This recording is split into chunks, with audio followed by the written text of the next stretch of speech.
نیک اور صالح بھی لوگوں کے ساتھ ابر دیکھنے لگے۔ ایک حیرت انگیز منظر سامنے تھا۔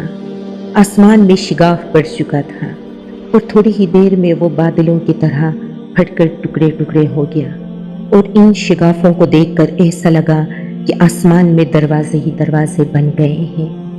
ہر شگاف سے فرشتوں کی فوج در فوج زمین کی طرف اترنے لگی۔ ان کی تعداد اتنی زیادہ تھی کہ کسی قسم کی گنتی اور اندازہ محال تھا۔ فرشتوں کی مختلف گروہ تھے اور ہر گروہ کا انداز اور لباس بالکل مختلف تھا۔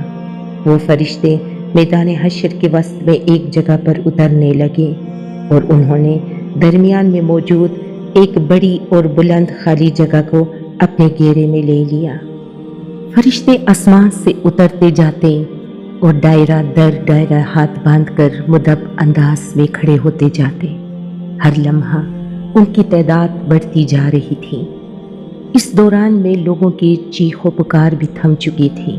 ہر شخص پھٹی آنکھوں سے ٹکٹکی باندھے اس سمت دیکھے جا رہا تھا۔ اب فضا میں بس کچھ سرگوشیوں کی سرسراہٹ ہی باقی رہ گئی تھی۔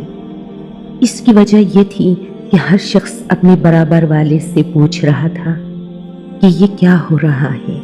مجھے قدرے اندازہ تھا کہ یہ کیا ہو رہا ہے، لیکن پھر بھی میں نے صالح سے وضاحت چاہی۔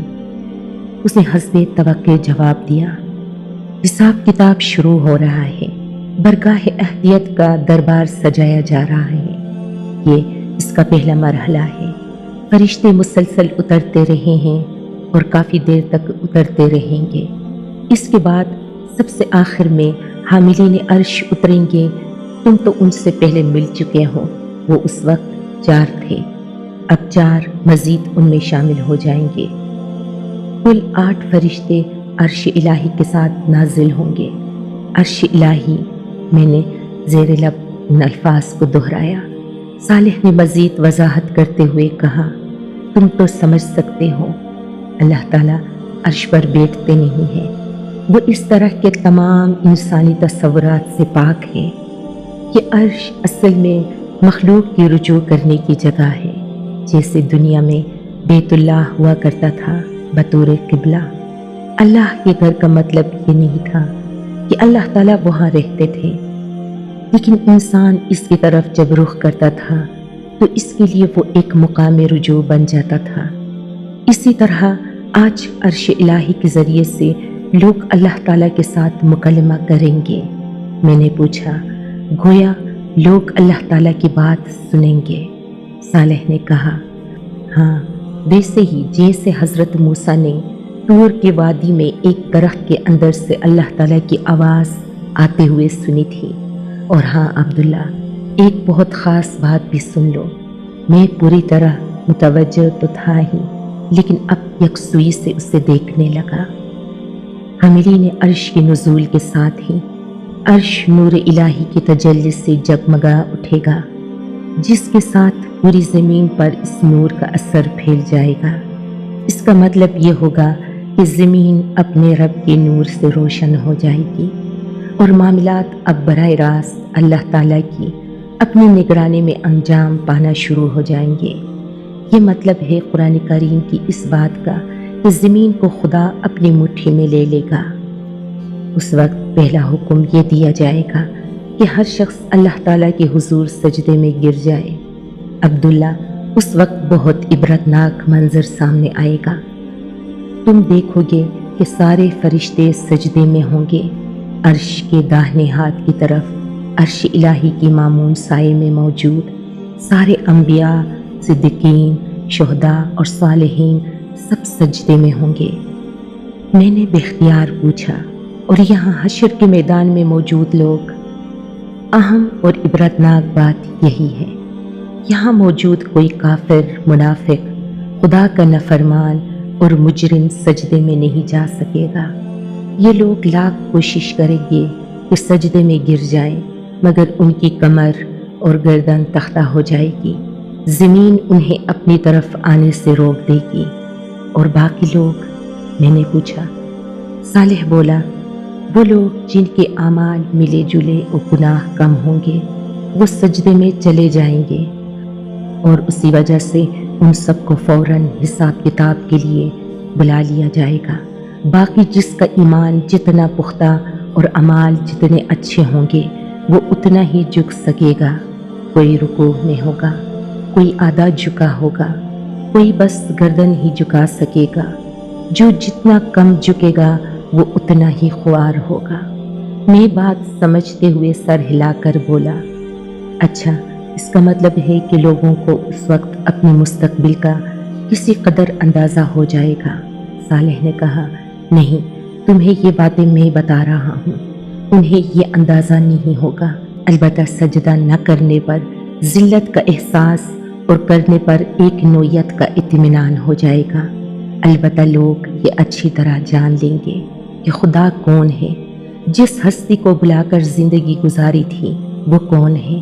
آج لوگوں کو معلوم ہو جائے گا کہ بادشاہوں کا بادشاہ کون ہے، شہنشاہوں کا شہنشاہ کون ہے، کون معبود برحق ہے، کون ہے جس کا اقتدار اس کائنات پر قائم ہے، کون ہے جس کے ہاتھ میں کل بلائی اور تمام خیر ہے، کون ہے جس کے اشارے سے تقدیر بن اور بگڑ سکتی ہے، کون ہے جو ہر شخص سے ہر عمل کے بارے میں پوچھ سکتا ہے مگر اس سے اس کے کسی فیصلے کے بارے میں کچھ نہیں پوچھا جا سکتا، کون ہے جو ہر حمد، ہر شکر، ہر قیام، ہر رکوع، ہر سجدے، ہر نیاز، ہر عاجزی، ہر محبت، ہر تسبیح اور ہر تکبیر کا مستحق ہے۔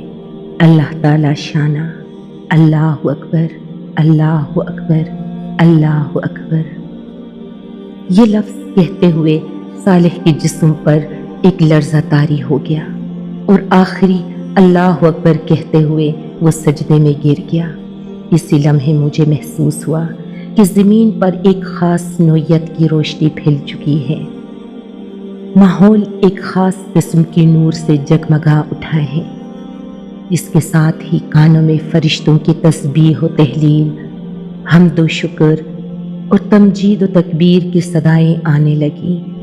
مجھے اندازہ ہو گیا کہ عرش الہی کے تجلیات سے ماحول منور ہو چکا ہے، مگر میں اس پورے عمل میں نظر جھکا کر کھڑا رہا تھا۔ ڈر کے مارے میں نے عرش کی طرف دیکھنے کی کوشش ہی نہیں کی تھی۔ کچھ دیر نہ گزری تھی کہ میرے کانوں نے جبرائیل امین کی مانوس مگر انتہائی باروب آواز بلند ہوتی سنی، آج کے دن بادشاہی کس کی ہے؟ جواب میں سارے فرشتے پکار اٹھے، تنہا غالب رہنے والے اللہ کی۔ جبرائیل امین یہ سوال بار بار دہراتے اور ہر بار فرشتے بآواز بلند یہی جواب دیتے۔ اس عمل نے میدان حشر میں ایسا حشر برپا کر دیا کہ دل لرزنے لگے۔ آخر کار ایک صدا بلند ہوئی، رحمان کے بندے کہاں ہیں؟ پروردگار عالم کے غلام کہاں ہیں؟ اللہ جل جلالہ کو اپنا معبود، اپنا بادشاہ اور اپنا رب ماننے والے کہاں ہیں؟ وہ جہاں بھی ہیں، خداوند سارے جہاں کے رب کے حضور سجدہ ریز ہو جائیں۔ یہ سننا تھا کہ میں کچھ دیکھنے کی کوشش کیے بغیر ہی صالح کے برابر میں سجدہ ریز ہو گیا۔ میدان حشر میں یکدم خاموشی چھا گئی۔ ایسا سناٹا تھا کہ سوئی زمین پر گرے تو اس کی آواز بھی سنائی دیے جائیں۔ میں نے سجدے کے عالم میں جتنی عافیت اس لمحے محسوس کی، زندگی میں کبھی محسوس نہ کی تھی۔ دوسروں کا تو نہیں معلوم کہ وہ سجدے میں کیا کہہ رہے تھے، مگر میں اس لمحے زار و قطار اللہ تعالیٰ سے درگزر اور معافی کی درخواست کر رہا تھا۔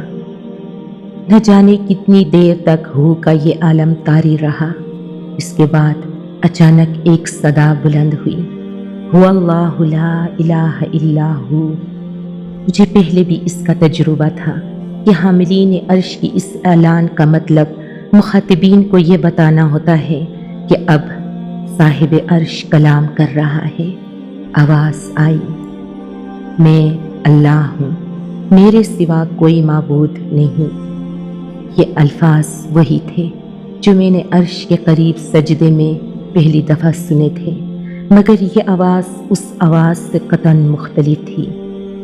اس آواز میں جو جلال، تحکم اور سختی تھی وہ اچھوں کا پتہ پانی کرنے کے لیے بہت تھی۔ لمحہ بھر کے لیے ایک وقفہ آیا جو 4 سو پھیلے ہوئے محیط سناٹے سے لبریز تھا۔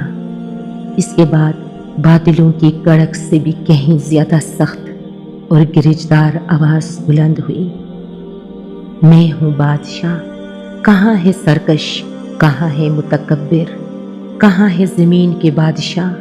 یہ الفاظ بجلی بن کر کودے۔ لوگوں نے اس بات کا جواب تو کیا دینا تھا، ہر طرف رونا پیٹنا مچ گیا۔ اس آواز میں جو سختی تھی، رعب اور ہیبت تھی، اس کے نتیجے میں مجھ پر لرزہ طاری ہو گیا۔ مجھے زندگی کا ہر وہ لمحہ یاد آ گیا جب میں خود کو طاقتور، بڑا اور اپنے گھر ہی میں صحیح خود کو سربراہ سمجھتا تھا۔ اس لمحے میرے شدید ترین خواہش تھی کہ زمین پھٹے اور میں اس میں سما جاؤں، میں کسی طرح خدا کی قہر کے سامنے سے ہٹ جاؤں۔ انتہائی بے بسی کے عالم میں میرے منہ سے یہ الفاظ نکلے، کاش میری ماں نے مجھے پیدا ہی نہ کیا ہوتا۔ اس کے ساتھ ہی میرے دل و دماغ نے میرا ساتھ چھوڑ دیا اور میں بے ہوش ہو کر زمین پر گر گیا۔